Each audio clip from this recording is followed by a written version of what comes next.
The program is Business Trends. Nigeria is a country that is heavily dependent on oil revenue, and to get the nation out of the current recession, there is need for government to pursue genuine economic diversification. On the CEO interview corner, I spoke with Henry BOYO, economist and industrialist, on how Nigeria can unlock its vast potentials for growth through diversification.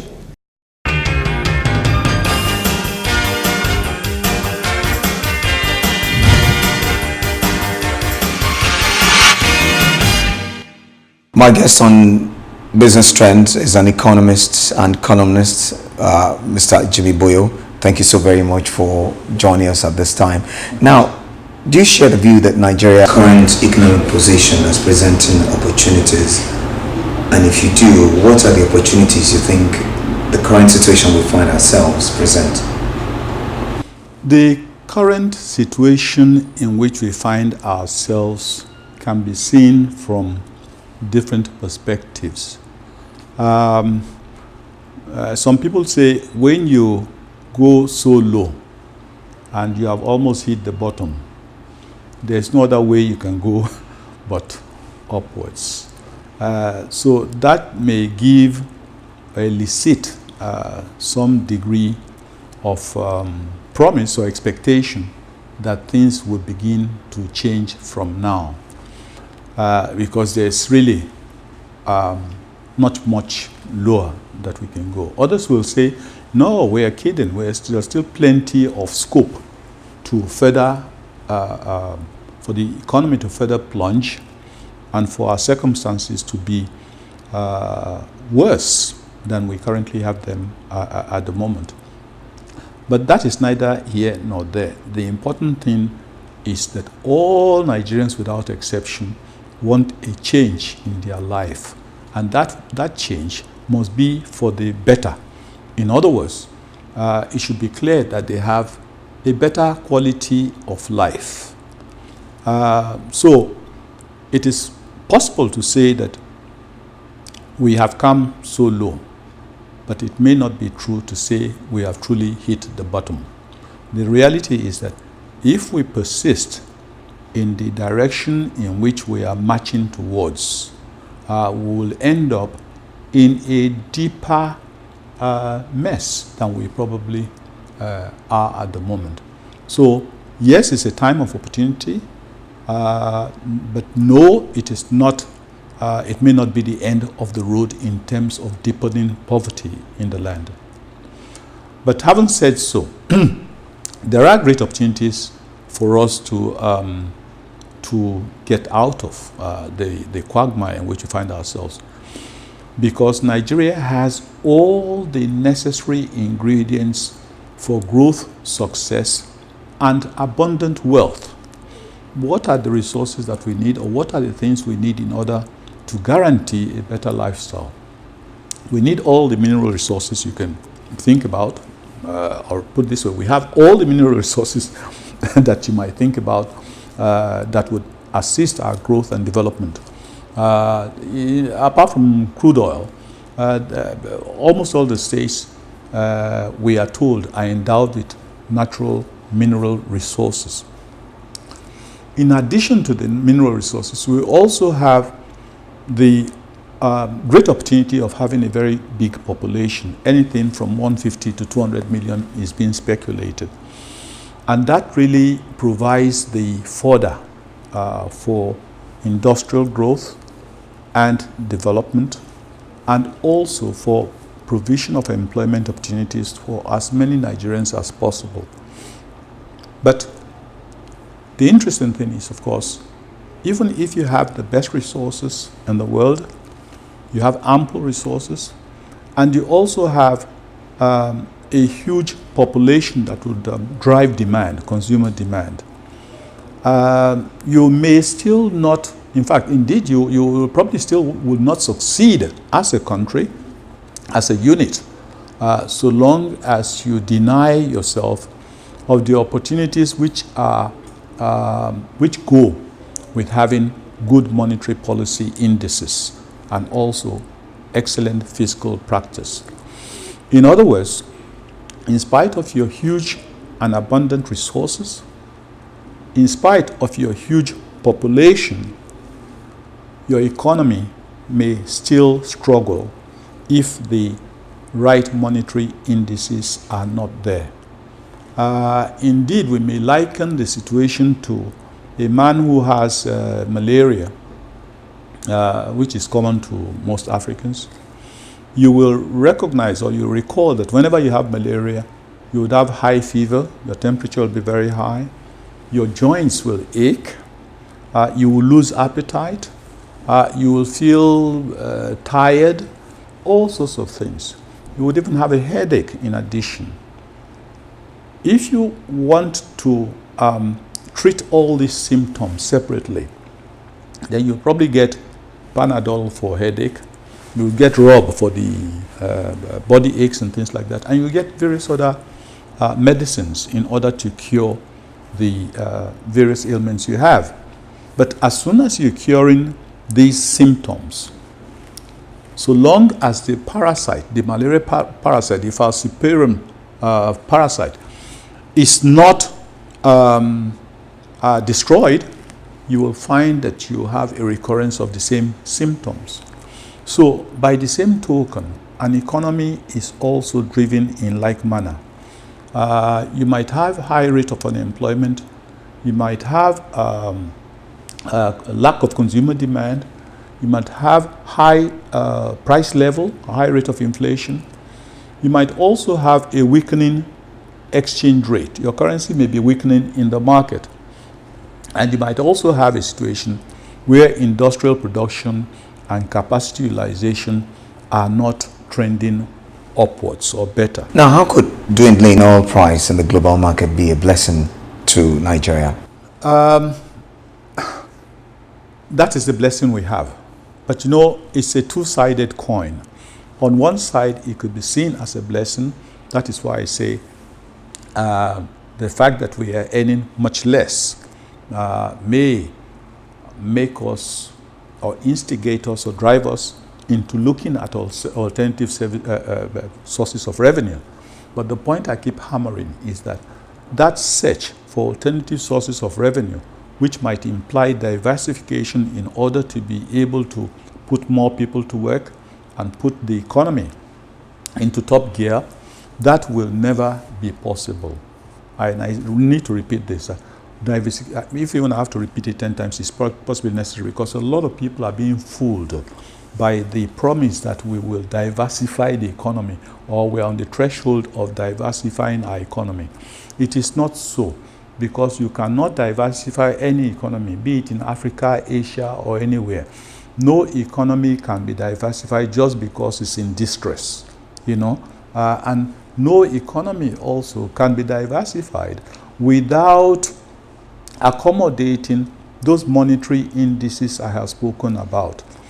What are you going to diversify, for example, in mining, if the people who can change the dynamics in the mining sector do not have money? And if they have to go borrow, it makes no sense for them to go borrow at 25% or 26%, as the case may be, because whatever they mine will not be competitive internationally, because other places where this kind of mining occurs, they enjoy interest rates which are supportive of their efforts, not interest rates that will drive them out of the market or make them uncompetitive. By the same token, I will direct your attention to the area of power supply, where the power holding company was unbundled and privatized to a very large extent. Now, to confirm to you, or to suggest to you the importance of funding and cost of funds, the reality, of course, is that the discos to which the facilities were sold did not have enough money. Interestingly, after selling the discos, we found that we had a debt of 400 billion naira to hang on to pay salaries, wages, and other debts which were owed by the old federal government-owned power holding company. So first we lost 400 billion naira. So basically we sold the PHCN at a loss, the PHCN component at a loss. Secondly, we now had a situation where we had to inject money into the PHCN company some years ago because they complained that they didn't have money. We gave them money at reduced interest rate through the central bank. And only recently again, I think we also, I think a few other 200 billion or so, I don't know how much was given once more to the, what do we call it, PHCN holding companies, the unbundled ones, to be able to do their business. So in other words, that should give you a clear indication of how important it is that funds must be available and also the funds must come at very low cost. What you found in the power sector would also be found or would be replicated in other areas that you might want to diversify into, so long as the cost of funds remain prohibitive. And not only is the cost of funds prohibitive, there really is no inclination on the part of the banks to want to lend to the real sector for a very simple reason.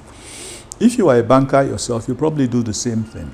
If the government creates an environment which continuously allows you as a bank to have plenty of surplus liquidity, surplus liquid naira in your possession, and the central bank comes back the next day to borrow this money back at over 10%, the chances are you as a banker, as a successful banker or as a sensible banker, you would not want to look at the real sector because you have a Father Christmas who makes it possible for you to have large sums of money idle in your hands. And these large sums of idle money, the banks, instead of putting them into the real sector to invest in the real sector, what do? They hold on to the money, and all media houses report this constantly. They hold on to the money, and you ask them what are they doing. They tell you that they are waiting to buy dollars or to buy dollars from the central bank or to buy treasury bills from the central bank. So over 50% of available bank lending goes to government in terms of investing in treasury bills, which add, by the way, no value absolutely into the lives of any Nigerian. But having said so, you find that in spite of the lack of value or nil value that treasury bill spending and the debt component of a treasury bill business, which is over 500 billion naira a year paid to the banks, you will find that the debt we accommodate or have to pay to the banks of 500 billion naira adds no value at all to the economy. But it makes the banks all very richer, but it makes the real sector much poorer. So interest rate, inflation, and a strong exchange rate that makes it possible for you to be able to keep your costs stable, and makes it possible also for you to be able to have confidence in your local currency, because a currency that is constantly depreciating would not elicit much favor, and people will shy away from it. So those indices I've mentioned, interest rate, inflation, exchange rate,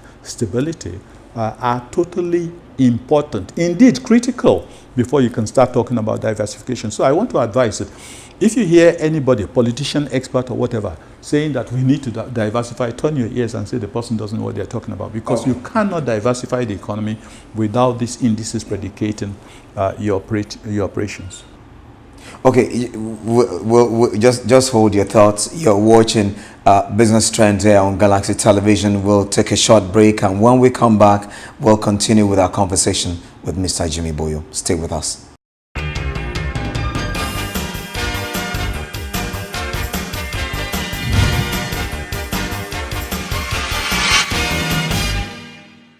Welcome back. If you just joined us, you're watching Business Trend here on Galaxy Television. And if you want to be part, in fact, you can be part of the program. Social media platforms are right there on your screen. We welcome your views and comments. What are the options available to Nigeria at this time? Now that we're looking at what we could have done. What could we have done better? There is no time that is bad for stimulating the economy.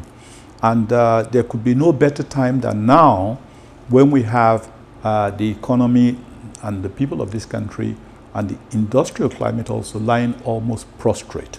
So that is why I said earlier, if it is clear that we have almost reached rock bottom, then there is an opportunity for us to now go upwards, because that will be the only way to go.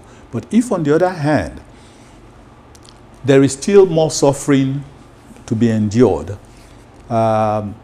especially if the critical indices of monetary policy, which should drive growth, remain out of gear. It would mean that you are constantly seemingly driving in reverse gear when your gear should be in gear 1 or gear 2, in fact, or even in cruising speed of gear 3 or 4. So you will continue to have a very distressed economy so long as those monetary indices are out of gear. And the monetary indices I refer to relate specifically to the rate of inflation. For example, if inflation is trending at 13% or 14% annually, it means that every 4 or 5 years, every income earner, particularly those who have static incomes, particularly those who are living on the 18,000 naira minimum wage, they'll suddenly find that their income can only buy less than 50% of what they could buy 5 years previously. And that should give us cause for concern, because we are being encouraged from all sides to make pension contributions. In economics, it is often said that savings equals investment. In other words, in order for you to have a ready pool of funds for investment, the economy and the people in the economy must accommodate the virtue of saving. If, on the other hand, instead of you being able to save so that people who want to invest can take those savings and invest, you find that you are being forced, as a result of a rising rate of inflation of 13–14%, to liquidate your savings. Because the longer you leave your savings idle, the more you will find that at the end of the day, there is very little left to spend. Why? Because inflation would have practically wiped it off. So consequently, if the inflation rate is not within best practice rates of 2% or maximum 3%, it is likely that you will have, how would I say it, constipation in your economy. Because why? People would get poorer even when some people, a small proportion of people, are getting much richer. Okay. Now, is it possible, how do we achieve a more balanced, broad-based, diversified growth path that is not subject to fluctuations in the global oil market? To have a diversified, you mean oil business? No, to have a diversified economy path, yeah, that is not subject to fluctuations in the global oil market. Absolutely, that's what I've been telling you. You chase those indices, those positive indices I'm talking about. Look, let's be quite honest with you. Let me be quite honest with you. You are under the assumption that oil money, plenty of oil money, is good for us, Abi? Yes, you must be. Because you're saying, is there any way that Nigeria can diversify without the money from oil? Yeah? No. No. Without, I mean, what I'm saying is it possible for us to grow the economy without having to wait for oil money? That's the same thing. I'm saying the same thing. You know, so basically you believe that it would be a challenge, okay, to grow the economy without oil money. I want us to agree on this. You know, are we saying the same thing? Yes. Yes, we are saying the same thing. So what you are saying is that with oil money, it would be easier to grow the economy. That's the converse of what you are saying. That's the, turned over, that's what you're saying. Basically, that, if you say, would it be possible to grow the economy without oil money? So basically, you're saying, with oil money, it will be easier to grow the economy. And I want to remind you that for the past 15 years or so, we have been having oil money. plenty oil money. But the economy, instead of growing, has grown the other way. I don't know whether you understand the point I'm trying to make. You know, you say, if only we had more oil money, then it would be easier to run the economy. Because if we don't, is it possible that we can still do it? And I'm saying your supposition in the first place that oil money was good for us is not correct. Because why? We were earning $120 per barrel and producing 2 million barrels a day. What better oil money do you want? But it did not impact on the economy in a positive manner that inclusive growth was accommodated for the very simple reason that you did not respect the laws of liquidity. Because in spite of all that, you found that you had huge growth figures, but there was no inclusive growth. Unemployment continued to rise, inflation continued to rise, the exchange rate, in spite of the huge dollar revenue you are getting, continue to depreciate. So you can understand what I'm saying. Whereas there are countries that don't have any oil money, but they are able to maintain, Switzerland for example, are able to maintain those three indices I've talked about, inflation at maybe below 1%, MPR of their central bank at below 2%, and then an exchange rate that is stable over time, and they don't have oil. So can you understand where I'm coming from? That it is not so much the ownership of oil that is important, that even if you had oil, and you had oil at the best of times, crude oil selling at $130, $140 per barrel, you are constantly able to produce over 2 million barrels a day. What more could you want?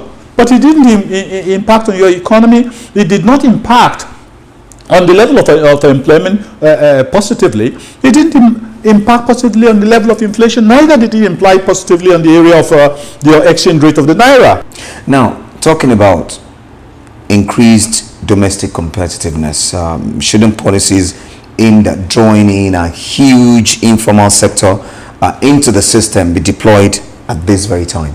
Yes, they would, but how would you do that? You really can't without managing the monetary policy dictates your ability to be able to grow. Okay? If your monetary policy is such that the indices are out of gear, as I've said, there's no way you will grow. No matter if you had gold on every street in the country, the process of tapping that gold and putting it in processing it will become still inflationary and destabilizing so long as you continue to have excess liquidity as a problem. I want to say a very big thank you to you, Mr. Jimmy Boyo. Thank you so very much for your time. We've been discussing unlocking Nigeria's potential for growth through diversification with Mr. Jimmy Boyo, economist and columnist. Thank you so very much for being part of the program. It's my pleasure.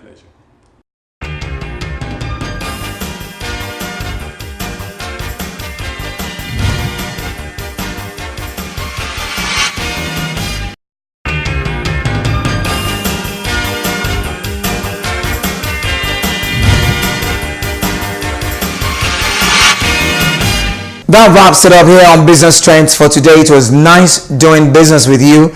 The program is open for sponsorship.